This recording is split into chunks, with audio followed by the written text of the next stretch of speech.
Ja, Tag zusammen und herzlich willkommen zur Spieltagspressekonferenz von 2 Kölsch. Ja, hallo Leute, und das am 19. Spieltag der Bundesliga. Und der FC trifft auf die Truppe von Bayern München. Und das ist in der Vergangenheit ja eigentlich immer ein ziemlich schweres Spiel gewesen. Man könnte glatt von einer Herkulesaufgabe sprechen, die da vor uns liegt. Und deswegen stehen wir, ihr habt das natürlich auch mal wieder längst gesehen, stehen wir hier an der Inneren Kanalstraße in Köln vor dem Herkules-Hochhaus aus den 70er Jahren. Und ob es diesmal genauso schwer wird wie früher, das weiß man gar nicht so genau, denn es fehlen ja schon einige Leute bei Bayern München, Corona-bedingt. Ja, Thomas, was erwartet uns? Ehrlich gesagt glaube ich überhaupt nicht, dass Corona hier eine Riesenrolle spielt, weil ehrlicherweise die Leute in 2., 3., 4. Reihe, bei denen sind immer noch Weltklasse. Ja. Und da sollte man sich nichts drauf einbilden. Ich baue viel mehr darauf, dass das Gesamtkonstrukt Bayern München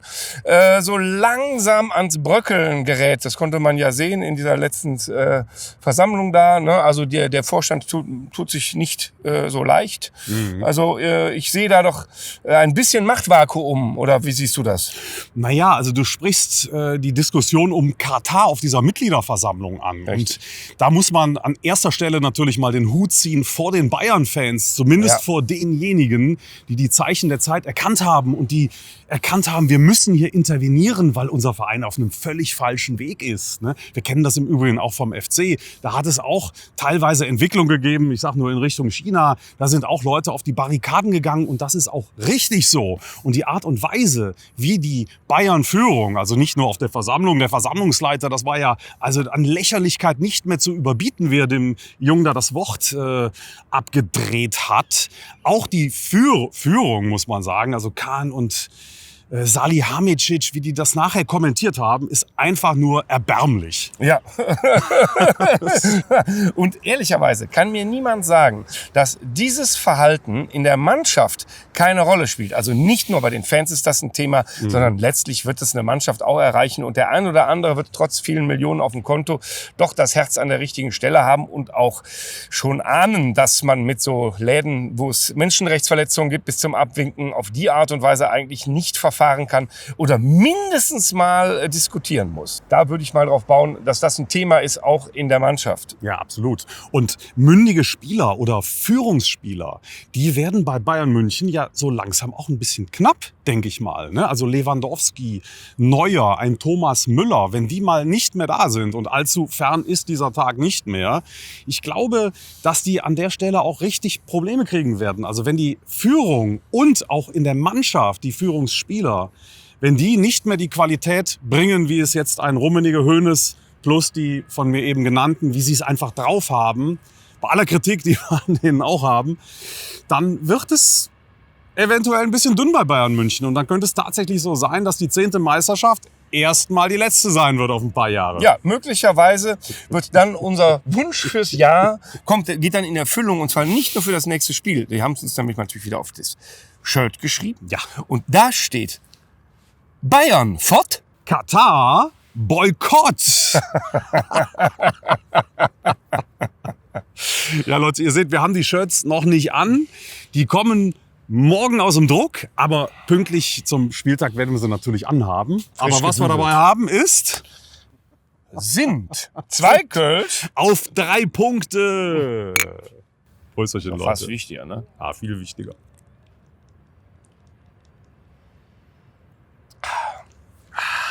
Also ihr seht, wir haben das Thema Katar auch über die Bayern hinweg schon diskutiert. Für uns ist relativ klar, so geht's nicht. Wenn wir als FC-Fans so einen Sponsor vorgesetzt bekämen, dann wären wir längst auf den Barrikaden gewesen. Ja. Und während der Weltmeisterschaft, denke ich mal, sieht unser Fernseher uns nur von hinten. Ja, absolut. Und ich meine, es ist ja heute die erste PK des Jahres und das, was auf unseren Shirts steht, das sind gleich auch die ersten beiden richtigen Ziele. Also Bayern jetzt schlagen im ersten Heimspiel und das mittelfristige Ziel, Katar wirklich von vorne bis hinten boykottieren, keine Spieler anschauen und diesem ganzen System den Stinkefinger zeigen. Und wir könnt ihr uns wirklich beim Wort nehmen. Wir möchten da auf der Lokomotive vorne dabei sein, die diesen Boykott vorantreibt. Ja, Lokomotive. Da sind wir auch schon wieder bei den schönen Themen. Ne? Denn es gibt ja auch gute Vereine. Ne? Im Übrigen geht das auch alles nur. Wir können ja nur Meister werden, wenn die Bayern es nicht mehr sind. Ne? Also insofern ist es... Wenn wir über den Lokomotive Sofia oder Lokomotive Moskau? Lokomotive wieder bei Köln. Europa. Ja. Europa. Ja, warum eigentlich nicht? Ich finde, man muss schon auch über Europa reden. Warum? Auf was für einem Platz stehen wir? 6. Ja, so, wenn wir auf dem Relegationsplatz stehen, worüber reden wir dann?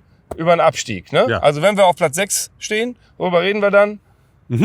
Natürlich. Über Europa. Ja, also Klar. geht ja wohl nicht anders. Im Ne? Übrigen hat selbst Rudi Völler, das habe ich heute gelesen im Stadtanzeiger, gesagt, er hätte den FC auf der Rechnung. Das muss man sich mal vorstellen. Oh Gott. Rudi Aber Völler der an der zahlt ihn Stelle nie, ne? auch ein Ziel. Du dankst ja auch ab dieses Jahr, genauso wie Rummenigge und Hoeneß. Also die Luft wird deutlich reiner in der Bundesliga, ne, dieses Jahr. Rainer Kallmund. Nein, also der muss dann auch noch fort langsam. Ja, So, genau. ne? Also nicht übel nehmen, aber so. Das sind ja schon alles so Geschichten aus der alten Zeit, muss man sagen. Und Ja. ich glaube, du kannst heute Fußball nicht mehr so denken, wie die das früher gemacht haben. Und damit sind wir, und wir wollten ja ins Positive und zu unserem Verein, damit sind wir ja bei uns, weil sich wirklich wahnsinnig viel einfach zum Guten verändert hat, ja, auf dem Platz und neben dem Platz. Und da haben wir schon drüber gesprochen. Das werden wir natürlich begleiten, aber wir hoffen, dass es die richtigen Entscheidungen sind. Ja. Aber auch so ein Rückrundenauftakt, das war ja nun unglaublich, was Ja, wir absoluter da Wahnsinn. gesehen haben. Also die Art und Weise, wie wir da in Berlin aufgetreten sind, wirklich sowas von überlegen. Also Hertha BSC im eigenen Stadion wirklich so klein gehalten, trotz des schlechten Platzes, also wirklich katastrophale Verhältnisse, was die Hertha uns da präsentiert hat. Und Steffen Baumgart, er hat zwar gesagt, dass er nach dem Anschlusstreffer ein bisschen Schiss in der Butz hatte, aber wir haben es so souverän zu Ende gespielt und völlig verdient dann auch das 3-1 gemacht in der 90. Also sahnemäßig. Und Steffen Baumgart, apropos, er sagt ja, er möchte nicht über Europa sprechen, das tun schon andere. Und diese Botschaft haben wir verstanden und nehmen den Ball sehr gerne auf und übernehmen das. Macht dir keine Sorge, wir machen das schon. Ja. Auch der Käs ist heute wieder zitiert, ich glaube auch im Stadtanzeiger, so nach dem Motto, wir müssen demütig bleiben. Also unsere Art ist das ja nicht unbedingt. Okay, ist mir noch gar nicht aufgefallen. Ja. Wir sind doch Weltmeister im Demütigsein. Naja. Ja. Nein, aber ich fand dieses Beispiel auch so schön, was du eben gebracht hast. Ne? Also wenn man unten drin steht, sagt jeder, ihr müsst das annehmen, ihr dürft es nicht wegleugnen. Ne? Und so tun, als spielte man nicht gegen den Abstieg. Und so ist es doch oben genauso. Ja. Sonst passiert uns das, was uns mit Horst Held passiert ist, vor 2 Jahren, der auch, nachdem wir gesichert waren, die Saison abgehakt hat. Und was kam am Ende dabei raus? So gerade noch. Ja, Ja, genau. so gerade noch. Ne? Ja, das ist so. Und ich glaube, also ganz ehrlich, für mich persönlich, also noch wichtiger als die 3 Punkte aus Berlin war das Signal, das davon ausgeht. Nämlich, dass die Mannschaft genauso weiterarbeitet. Und das ist schon mal völlig klar. Ne? Du kannst ja reden über Bayern schlagen und Europa erreichen, wie du willst. Ne? Ja. Du musst aber genauso hart weiterarbeiten und darfst dich nicht beirren lassen, auch nicht von so Vögeln wie uns, sondern einfach wirklich stramm dabei bleiben. Und dann kann man so eine Chance auch, dann kann die sich ergeben und man kann sie nutzen. Ne? Und für mich war das Signal gegeben, dass die Mannschaft bereit ist. Ja? Also guck mal hier, Zichos ist weg. Ja? Es passiert immer irgendwas, aber die lassen sich null beeindrucken. Die machen ihr Ding weiter und jeder ist dabei. Die spielen ihren Stiefel unglaublich runter. Ich meine, Ja. das ist zwar tatsächlich immer dasselbe Muster oder sehr häufig dasselbe Muster, aber von wegen, dass uns irgendjemand ausgelesen hätte mittlerweile oder man sich auf uns eingestellt hätte. Also Hertha hat es zumindest nicht. Nein, Ne? Immer derselbe Spielzug, die Linie runter, Flanke und Kopfball und drin ist das Ding. Und ganz ehrlich, das wird auch gegen Bayern München funktionieren, weil das ist richtig unangenehm, wenn man so spielt. Ja. Ne? Da kann man sich eben nicht mal eben ganz einfach drauf einstellen. Und ich bin sehr gespannt, die Herren Weltstars dann mal zu erleben, wenn ihnen die Flanken um die Ohren fliegen von unseren Jungs. Ja, vielleicht verlieren sie ja jetzt schon die Lust. Ne? Und dann sind die Bayern schon früher fort, als Genau. man das eigentlich erwarten würde. Ne? Ja. Also Urlaub haben sie ja lang genug gehabt. Ich meine, nicht umsonst Ja. haben sie sich alle mit Corona angesteckt. Ja. Ne? Wenn man in der Welt rumturnt, dann, das wird ja von vielen Bayern-Fans im Übrigen auch kritisiert. Ne? Finde ich, also ich habe das wahrgenommen, ich finde das wahnsinnig schwierig und habe auch schon überlegt, aber man ist so ein bisschen stolz auf die eigene Mannschaft, die ja offenbar sauber zurückgekommen ist. Auf der anderen Seite kann sich das sofort ändern. Ne? Also deswegen kann ja morgen eine Nachricht sein, also das passiert so schnell und auch ohne, dass du jetzt selber vielleicht wahnsinnig unvorsichtig bist. Insofern bin ich da ein bisschen vorsichtig. Aber Sie sagen ja sogar, dass es daran läge, dass Sie viel mehr testen würden als die anderen. Ne? Ja, und die ganzen Vereine, die keine Corona-Erkrankten haben, die würden ja nicht testen. Ja, genau. Das glaube ich auch. Ich glaube, typisch die anderen Bayern München, man heult nicht. mal wieder rum und sucht nach Ausreden. Ja.